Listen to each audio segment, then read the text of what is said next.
এতিয়া থাকিত চলি আছে চৰকাৰ, থাকিত চলাই আছে দেশ, থাকিৰে জীয়াই আছে, থাকিৰে ক্ষমতা লুটি আছে একাংশ ৰাজনৈতিক নেতাই।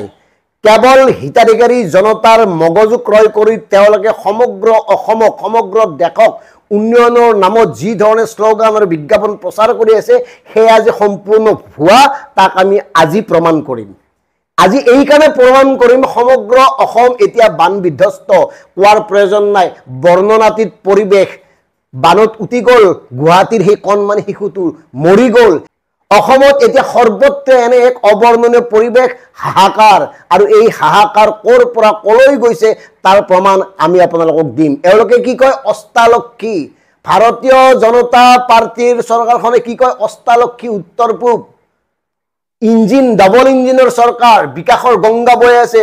আৰু বহুবল্কী মন্ত্ৰী আচলতে এক ধৰণৰ অপদাৰ্থ। চন্দ্ৰমোহন পাটোৱাৰীয়ে কি কয় কেন্দ্ৰত টকাৰ পাইপ আছে, পাইপ খুলি দিলেই অসম ভৰি যায়। আৰু সেইখিনি সময়ত আমি ক'ব খুজিছোঁ অসমৰ বানৰ ক্ষেত্ৰত কিমান উদাসীন কেন্দ্ৰীয় চৰকাৰ। কেৱল প্ৰতিশ্ৰুতিতে সীমাবদ্ধ এইখন চৰকাৰে অসমৰ বান পৰিস্থিতিক যে মুঠেও গুৰুত্ব সহকাৰে গ্ৰহণ কৰা নাই তাৰ প্ৰমাণ আমি দিছোঁ। কিয়নো তাৰ পূৰ্বে আপোনালোকে শুনক, তদানীন্তন গৃহমন্ত্ৰী অমিত শ্বাহ ডাঙৰীয়াই 2019 চনত যেতিয়া অসমলৈ নিৰ্বাচনৰ প্ৰচাৰৰ কাৰণে আহিছিল তেওঁ কি কৈছিল শুনকচোন।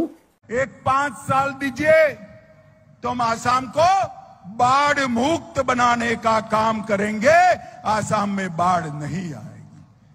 एक 5 साल दीजिए तो हम आसाम को बाढ़ मुक्त बनाने का काम करेंगे, आसाम में बाढ़ नहीं आएगी। শুনিলে নহয়, আমাক 5 বছৰ দিয়ক আৰু 5 বছৰ দিলে আমি অসম বানমুক্ত কৰাৰ কাৰণে কাম কৰিম, অসমত আৰু বান নহয়। 19ত কৈছিল, 5 বছৰ হৈ গ'ল। আৰু এই 5 বছৰৰ আটাইতকৈ নিৰ্মম ছবিখন আমি DKB ফেক্টে আপোনালোকৰ সন্মুখত তুলি ধৰিছোঁ।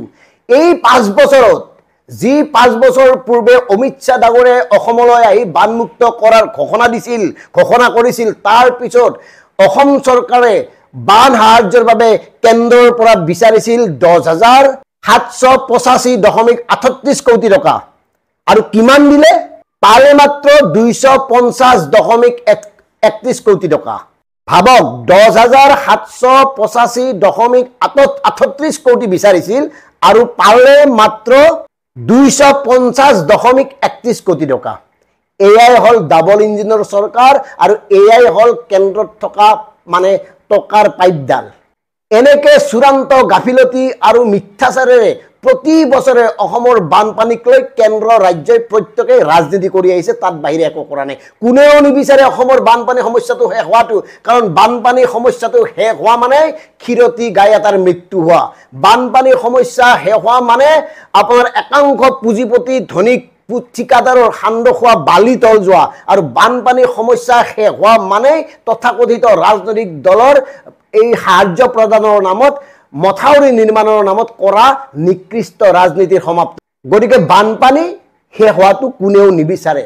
বানপানীৰ নামত প্ৰতি বছৰে অসমক কেন্দ্ৰই বঞ্চনা কৰি অহাৰ বিৰুদ্ধে কাৰো প্ৰতিবাদ নাই, কোনেও মা দেখাৰ নামাতে।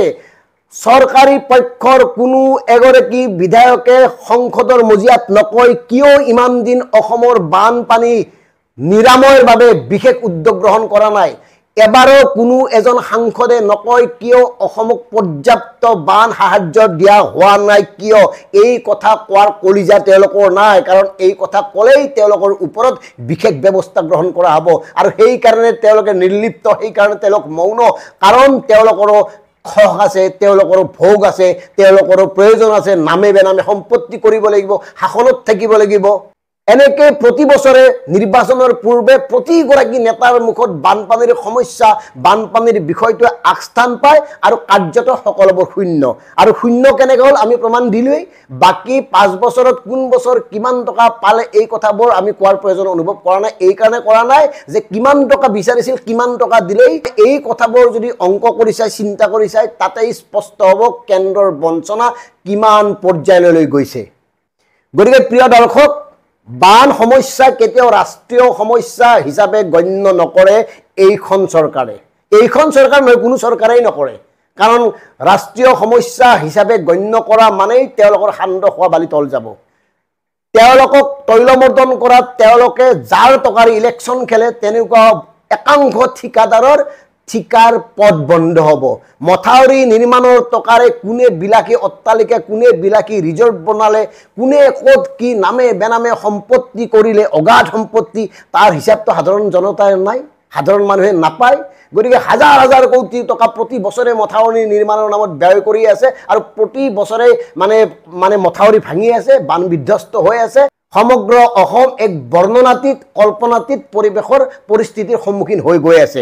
ইয়াৰ উপৰি আপোনাৰ ভূতৰ ওপৰত দানহ পৰা দি উত্তৰ পূবত নিৰ্মাণ হৈ থকা বৃহৎ নদীবান্ধবোৰতো আছেই। বৃহৎ নদীবান্ধে কেনেকৈ জলবোমাৰ ৰূপ লৈ ভয়ংকৰ সংকট কঢ়িয়াই আনিব পাৰে আমি পূৰ্বৰ প্ৰতিবেদনসমূহত ইতিমধ্যে তথ্য সহকাৰে উল্লেখ কৰিছোঁ। কিন্তু হ'লে কি হ'ব, কোনে শুনে, কাৰ গাত লাগে? গতিকে প্ৰিয় দৰ্শক, ইয়াৰ বিৰুদ্ধে আপোনালোকে প্ৰতিবাদ কৰিব লাগিব আৰু আপোনালোকে জবাবদিহি কৰিব লাগিব প্ৰতিগৰাকী ৰাজনৈতিক নেতাক, তেওঁ যি দলৰেই নহওক। ধন্যবাদ।